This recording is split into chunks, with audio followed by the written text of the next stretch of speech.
Alhamdulillah, alhamdulillah wa syukur lillah wa salatu wa salam ala rasulillah wa ala alihi wa ashabihi wa man wala. Our gratitude to Allah subhanahu wa ta'ala for having given us this opportunity to meet here today in good health. May Allah keep us all in good health until our last days, inshallah. Now let us continue with the scientific proof of the Quran being from Allah subhanahu wa ta'ala. Now let us invite the scientists to listen to Allah's question. أعوذ بالله من الشيطان الرجيم أولم ير الذين كفروا أن السماوات والأرض كانتا رتقا ففتقناهما. Meaning, do not the unbelievers see that the heavens and the earth were joined together as one unit of creation before we clove them asunder. So, whole universe was one piece. Then later Allah broke them apart. And this was what the scientists call the Big Bang, theory of Big Bang. Yeah? And then وَهُوَ الَّذِي خَلَقَ اللَّيْلَ وَالنَّهَارَ وَالشَّمْسَ وَالْقَمَرَ كُلٌّ فِي فَلَكٍ يَسْبَحُونَ. Yeah? It is He who created the night and the day, and the sun and the moon, all celestial bodies floating each in their own orbit, according to the preset courses. Allah has already said, this is the time you have to go, this move, this, yes, what is the length of time and all those sort of things. Now it is clear from the above verses that Allah is addressing the scientists and the scholars who discovered the creation of this universe just a century ago, which in history is considered just a day or two. How did an unlettered Arab boy who lived 1400 years ago came into possession of such knowledge, which has just become known to researchers of eminence? Surely it must have been conveyed to him by the Creator Himself. You see? Jadi macam mana seorang Arab yang tak ada pelajaran, tak tahu baca, tak tahu menulis, dapat tahu perkara-perkara saintifik yang baru ahli sains baru jumpa dalam 100 tahun saja. Ini berlaku 1400 tahun dulu. Macam mana seorang Arab yang tak ada pelajaran, tak ada apa-apa, dia boleh tahu? Kalau tidak diberitahu oleh Allah yang penciptanya, ya tak? Itu dia punya hujah lah, hujah kepada orang-orang yang dikatakan orang ahli sains, ya, ahli sains yang tak belajar, tak percaya pada Allah dan sebagainya, ya.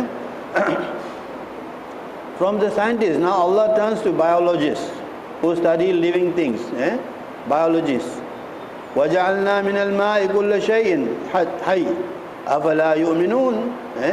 Kepada ahli biologi. Ahli biologi itu mengkaji-kaji hayat, ya. Orang kaji hayat, dia tanya, dan kami ciptakan, ya, وَجَعَلْنَا, we have made from water every living thing. Will they not then believe? Jadi ahli sains juga kata, ahli biologi dia kata semua perkara benda-benda yang hidup ni bermula daripada air. Jadi Allah dah kata ini aku ciptakan daripada air. Tidakkah kamu percaya? It is not difficult for anyone to detect that these are words not from any man, only from unlettered man. The conclusion therefore must inevitably be that these are the words from the one who created everything, especially as it is spoken through the intermediary who is totally unlettered. Jadi macam mana kita tak nak percaya? Kerana benda-benda ini baru kita dapat tahu. Kita dah belajar, dah beri universiti, dah buat research, baru kita dapat tahu. Tapi Rasulullah sallallahu alaihi wasallam yang tak pernah belajar, tak tahu baca, tak tahu menulis, macam mana dia tahu? Artinya Allah Ta'ala beritahu kepada baginda sallallahu alaihi wasallam pada masa itu, baru dia tahu. Kerana apa? Allah tu Maha Pencipta, Dia yang menciptakan segalanya, baru Dia ceritakan segala pada Rasulullah sallallahu alaihi wasallam. Maka kita tidak boleh syak wasangka bahawa ianya daripada Allah Subhanahu wa taala. Then we come to the the Quran, the last of revelation from Allah and His special position. Quran adalah kitab terakhir yang diturunkan oleh Allah Subhanahu wa taala. Proof that the Quran is the last of the series of scriptures sent down by Allah Himself for mankind is found in the following verse. أعوذ بالله من الشيطان الرجيم الله لا إله إلا هو الحي القيوم نزل عليك الكتاب بالحق مصدقا لما بين يديه وأنزل التوراة والإنجيل من قبل هدى للناس وأنزل الفرقان إن الذين كفروا بآيات الله لهم عذاب شديد والله عزيز ذو انتقام. Meaning, Allah, there is no deity but He, the living, the eternal. It is He who sent down to you the book, the Quran, bearing truth, confirming what went before it.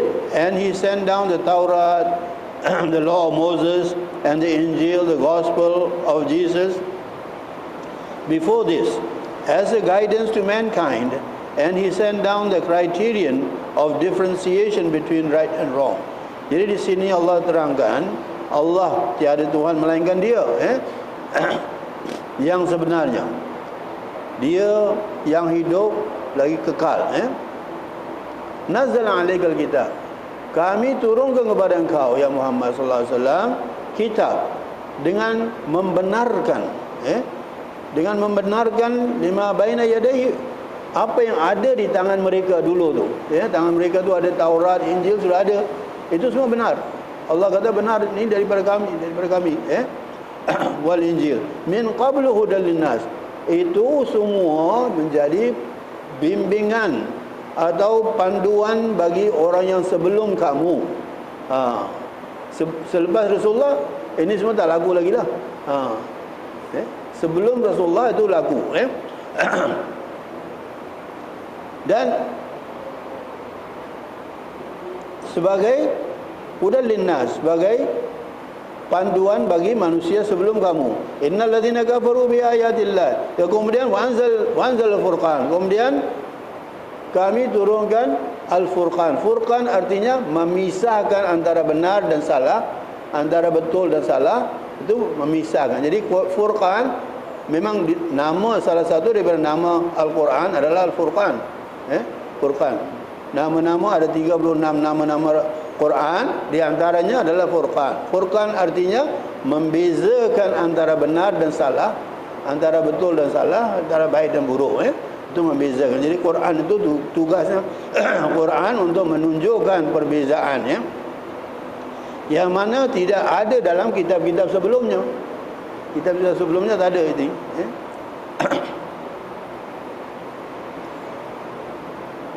Innal ladzina kafaru bi ayatillahi lahum adzabun syadid.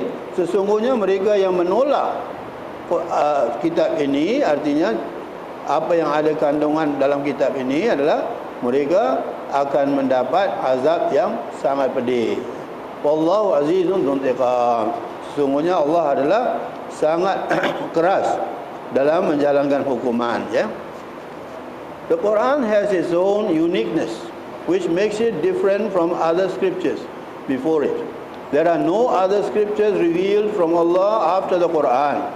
Some of the special features found in the Quran and not in other scriptures are, jadi apa yang ada dalam Quran ini tak ada dalam kitab-kitab yang dulu, tak sama.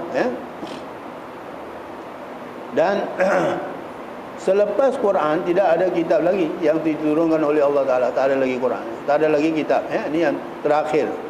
Jadi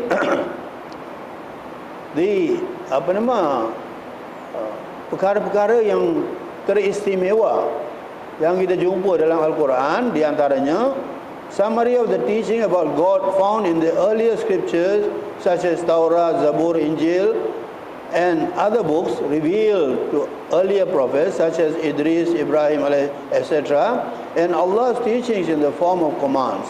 The Quran also confirms and strengthens the teachings contained in the earlier scriptures in connection with worshipping the one unitary God, that is Allah, believing in the apostle of Allah, confirming the reckoning on the day of appointment. Believe that man should uphold justice. Jadi apakah perkara-perkara yang khusus kita jumpa yang membenarkan kesinambungan daripada kitab-kitab yang dulu? Kesinambungan, ya. Yang pertama, di antara Taurat, Zabur, Injil dan lain-lain buku, ya, lain-lain kitab yang turunkan kepada Nabi-Nabi Idris, Nabi Ibrahim dan lain-lain Nabi-Nabi, ya. Di antaranya Quran membenarkan, ya, confirm ajaran-ajaran yang ada dalam kitab-kitab dulu, iaitu Tauhid. Yang penting Tauhid. Tauhid itu dari mula sampai sekarang pun sama juga. Dia tidak ada beza, tidak ada beza. Allah ajarkan semuanya tauhid daripada mula. Syara'a lakum ma fil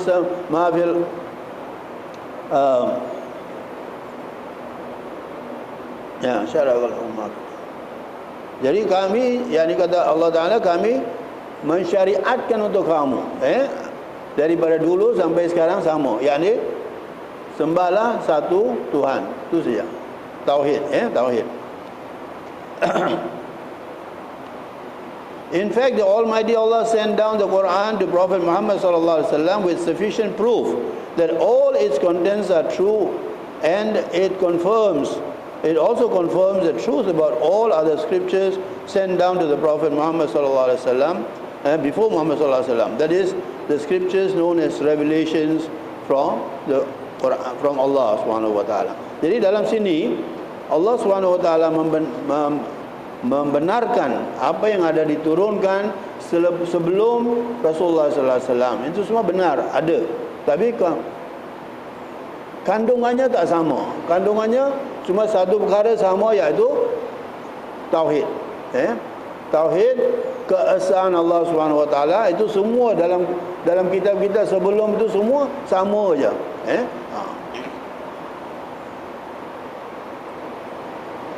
But these confirmations are not done randomly. They are confirmed only after a thorough scrutiny is made on each of the subjects therein. Therefore, the Quran not only confirms what are the truths in those scriptures, and without hesitation exposes the changes or alterations made to the original text of these scriptures. Jadi Quran bukan sahaja beritahu kepada kita apa yang ada dalam kitab-kitab sebelumnya, Misalnya kita dalam Quran Allah kata hurrimat alaikumul maitatu waddama wa lahmal khinzir, diharamkan atas kamu makan daging babi. Dalam Bible pun ada, thou shall not partake of the flesh of swine, ada, sama juga, Tapi Allah juga dalam Quran juga beritahu kepada kita bahawa ada benda-benda yang mereka tambah toko. Buku-buku dulu, kitab-kitab dulu sudah ditambah toko ataupun dikurangkan dan ditukar dan sebagainya. Allah juga beritahu kepada kita. Where the matters pertaining to the belief in monotheism, worshipping permitted and forbidden matters, and others that will always be constant and will not need any change for all the times. Jadi apa-apa yang ada dalam Quran itu perintah-perintah Allah Ta'ala untuk menyembah satu Tuhan, dan ikut nabinya, dan juga segala benda yang haram dan yang halal semua ternyata tidak boleh ubah-ubah lagi, tak perlu diubah lagi lah. Dalam Quran, apa yang ada dalam Quran tak perlu diubah. Tapi dalam kitab-kitab lain tu mereka ubah-ubah dari masa ke semasa. These are consolidated and synergized and are not to be found in all the religions whose teachings are based on revelation from Allah. Jadi semua agama-agama samawiyah yang datang daripada Allah Ta'ala semuanya sama dalam tentang ibadah. Ibadah mesti kepada Allah Subhanahu wa Ta'ala. Allah kata syara'a lakum minad dini ma wassa bihi Nuhan walladhi awhayna ilaika wa ma wassayna bihi Ibrahim wa Musa wa Isa an aqimu ad-din wa la tatafarraqu fihi kabura 'ala al-mushrikeen ma tad'uuhum ilayhi Allahu yajtabi ilayhi man yasha wa yahdi ilayhi man yunib. Meaning Allah has ordained for you the same religion as He enjoined on Noah, and that which we have revealed to you, Muhammad sallallahu alaihi wasallam, and that which we enjoined on Ibrahim, Musa, Isa alaihimus salatu wassalam, saying that you should remain steadfast in religion and make no division. Jadi Allah perintahkan kepada kita bahawa apa yang Allah berikan kepada Rasulullah sallallahu alaihi wasallam adalah sama saja apa yang diperintahkan kepada Nuh alaihissalam, Ibrahim alaihissalam, Musa alaihissalam, Isa alaihissalam, semua sama. Sembahlah satu Tuhan, itu saja. Dan kamu pegang kuatlah kepada tauhid, itu saja. Kamu pegang kuat pada tauhid. Jangan pecah belahkan. Ini perintah Allah Subhanahu wa taala. Some of the laws in the early scriptures were replaced with the latest enactment in the Quran, being the last of the revelations. Its laws and teachings are for all times until the day of reckoning. Therefore, the faith or the belief and all other ordinances contained therein are valid till the last day. Jadi ada benda-benda, ada perkara-perkara atau perintah-perintah atau hukum-hukum dalam kitab-kitab yang sebelumnya, ada perubahan-perubahan dalam Quran. Kita akan nampak. Sebab apa? Waktu tu zaman tu begitu. Tapi zaman Rasulullah sallallahu alaihi wasallam sudah lain. Manusia sudah maju. Manusia sudah lebih berilmu dan sebagainya. Jadi Allah ubahkan perkara, ada perkara-perkara diubah dalam Quran. Maka Quran ini sentiasa dia berlaku daripada mula turunnya sampai ke akhir zaman. Tak perlu diubah-ubah, tak perlu diubah-ubah. Begitu lengkap isi Al-Quran tu. The teachings contained in the Quran are none other than the words of Allah the Glorious, providing true guidance for mankind forever, as is Allah's will. Therefore, the Quran is preserved and protected from any kind of adulteration or pollution. Jadi Quran adalah kata-kata Allah Subhanahu wa taala. Kerana Allah kekal, maka kata-katanya kekal, dan dia untuk sepanjang zaman. Dia tidak ada akhirnya, sepanjang zaman sampai akhir zaman, sampai akhir zaman.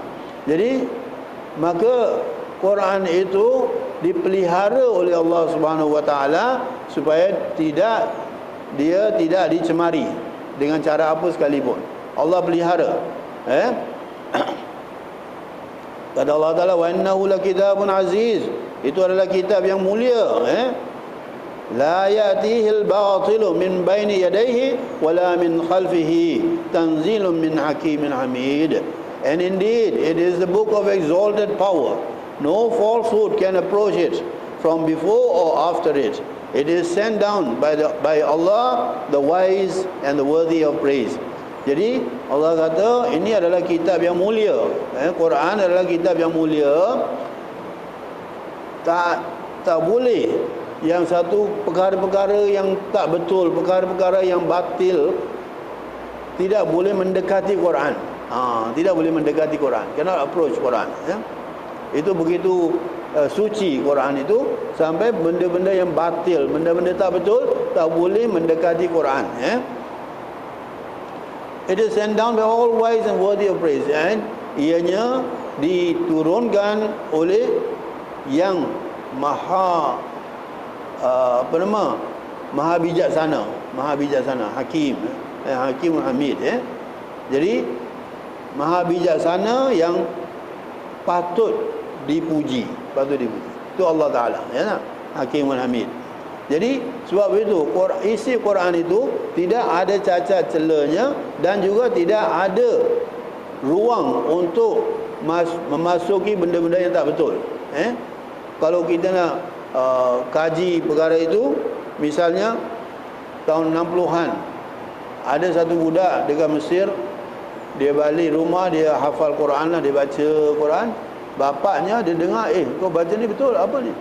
Dia kata, betul, saya baca ni. Dia bilang, bapaknya tu hafal Quran. Dia kata, aku dengar tak betul. Dia tengok satu perkataan diubah.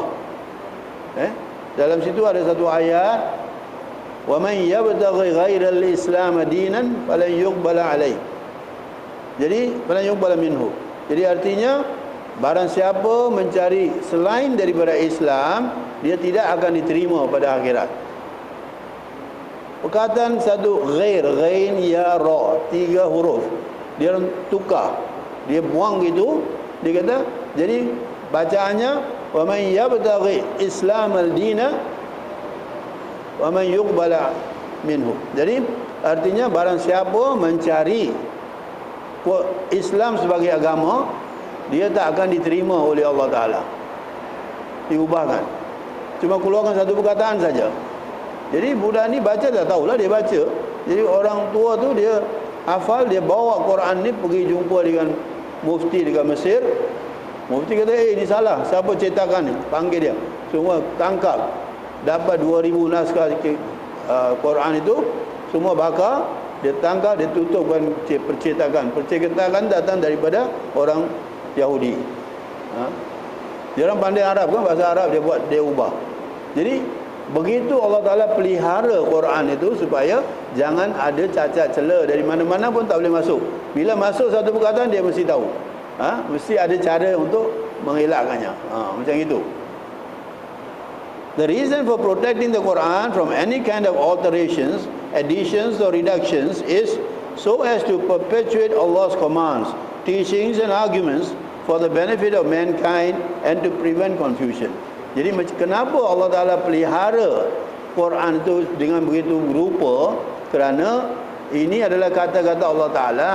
Kalau tak pelihara, manusia nanti dia keliru. Sekejap gini, sekejap begitu. Macam misalnya sekarang saya kemarin dah ceramah dekat situ, dekat sekolah. Dia orang tanya kenapa orang Islam tak boleh makan babi.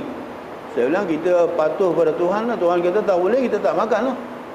Tapi kamu dalam Bible pun ada tak boleh makan babi, tapi kamu makan juga. Saya bacakan ayat daripada Bible.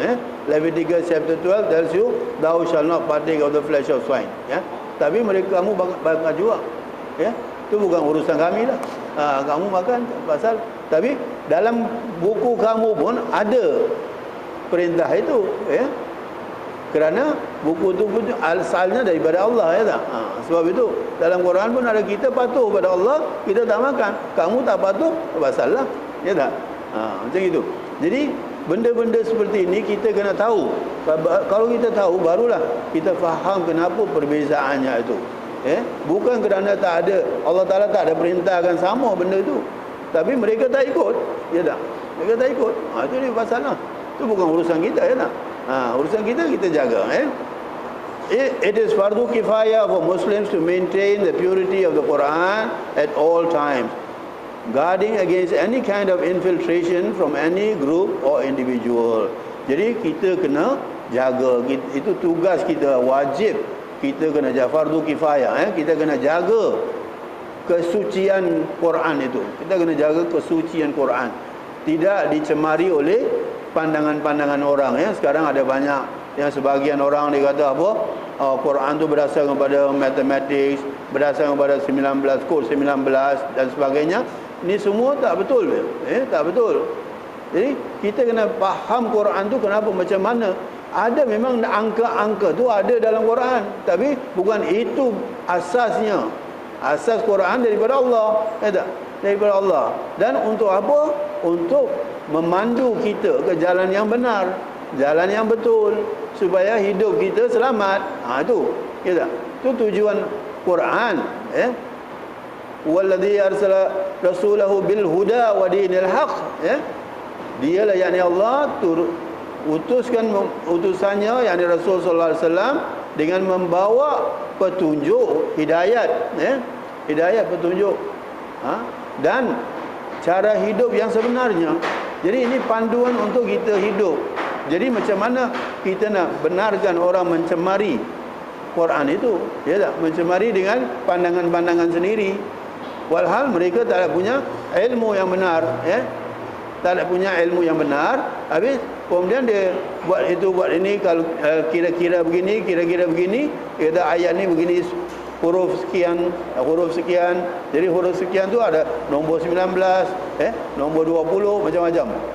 Bukan itu maksudnya Quran. Quran tu menjadi panduan pada kita, memandu kita dalam perjalanan hidup sepanjang hayat kita. Ini yang kita tak faham. Kita macam-macam mereka bawa pahaman-pahaman macam-macam. Jadi, dan juga Quran ini bukan diubah-ubah dari masa ke semasa, tidak. Tapi kita perlu tahu macam mana cara pemahaman Quran itu. Pemahaman Quran, misalnya saya selalu cakap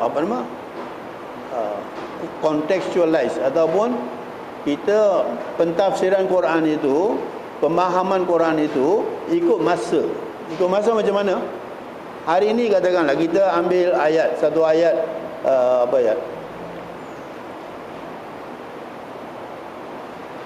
afala yanzuruna ila al-ibli kaifa khuliqat, ya tak? Wa ila as-sama'i kaifa rufi'at, wa ila al-jibali kaifa nusibat, wa ila al-ardi kaifa sutihat. Fadzakir. Jadi artinya, tidakkah mereka mengkaji unta, ciptaan unta tu macam mana Allah ciptakan, Kemudian tidakkah mereka mengkaji ciptaan langit, begitu tinggi dan sebagainya, macam mana? Tidakkah mereka mengkaji bukit bukau begitu tercacah, terpahat di bumi? Tidakkah mereka mengkaji?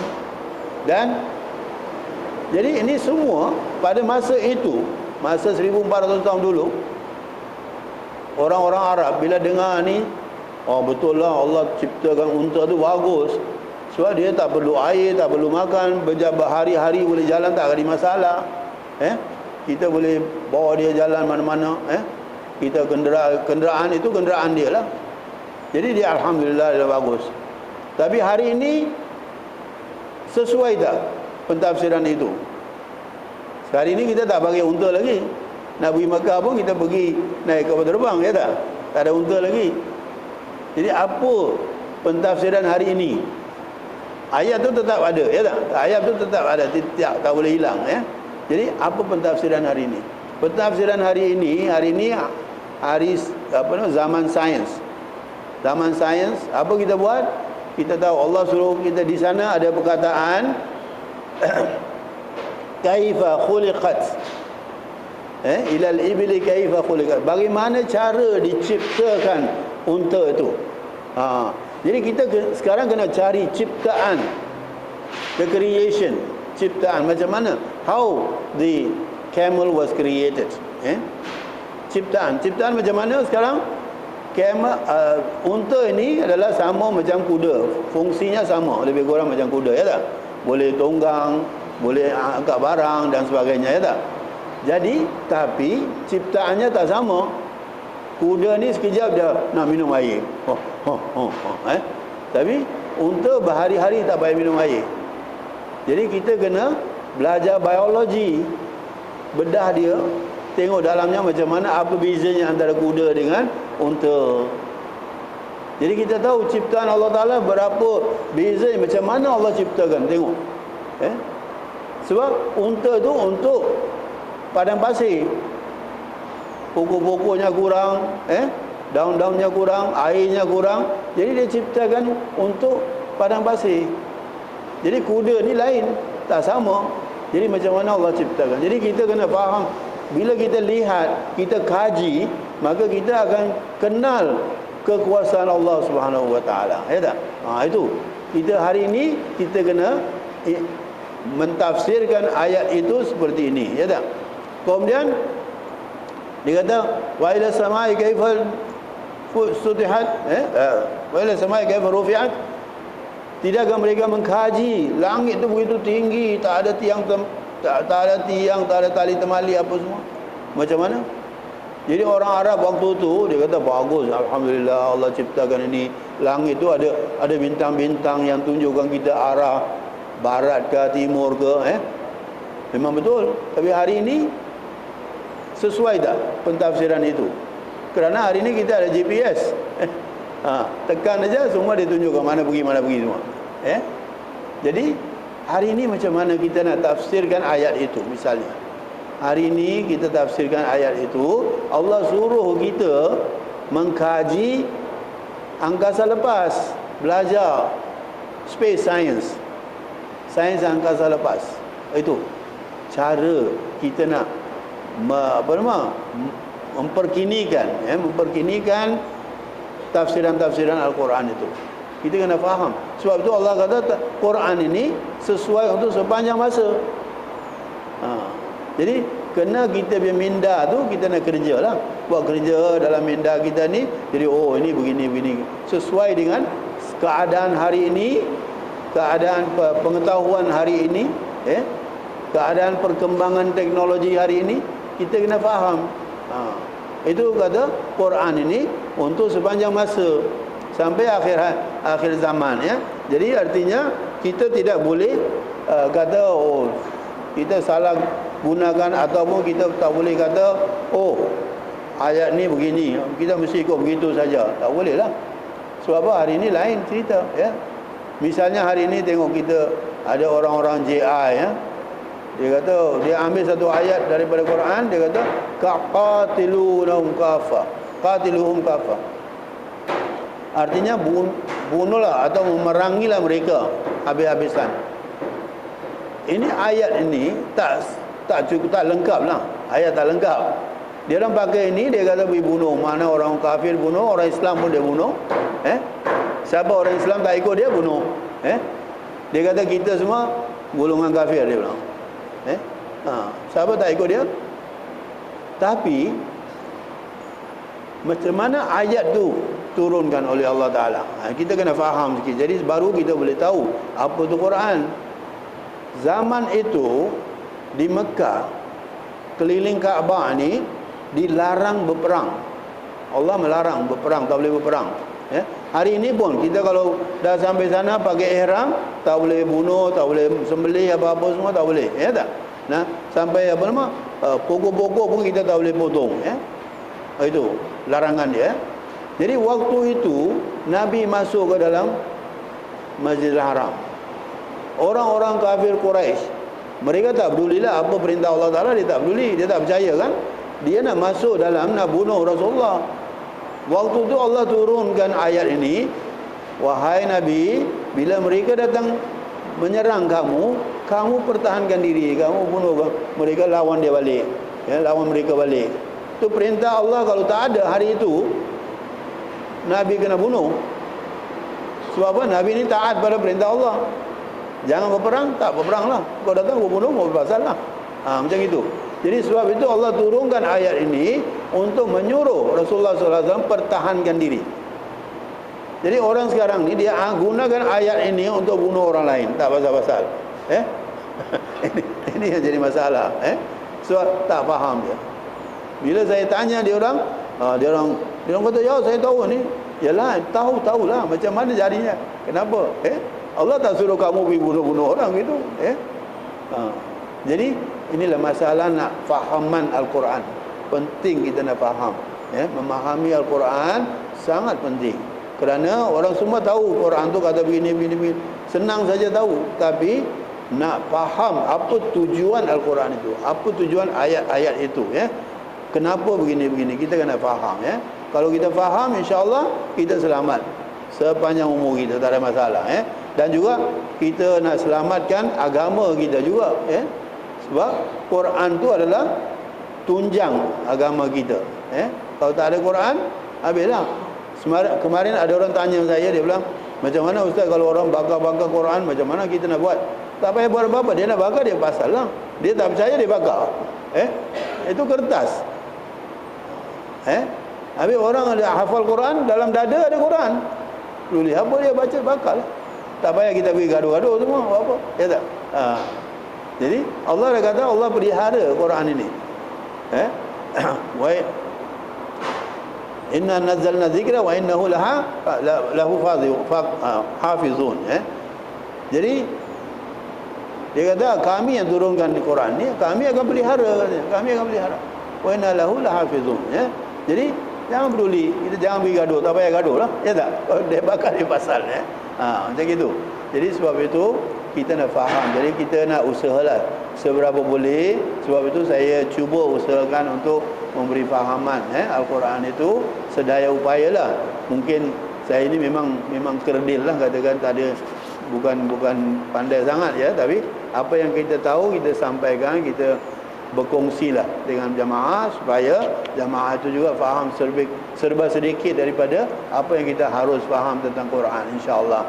Mudah-mudahan Allah Taala berikan panduan kita, Allah berikan hidayah kepada kita, insya-Allah. Aqulu qawli hadza wa astaghfirullahal azim li wa lakum wa lisairil muslimina wal muslimat wal mu'minil mu'minat fastaghfiru fa ya fawzul mustaghfirin wa ya najatat taibin. Assalamualaikum warahmatullahi taala wabarakatuh.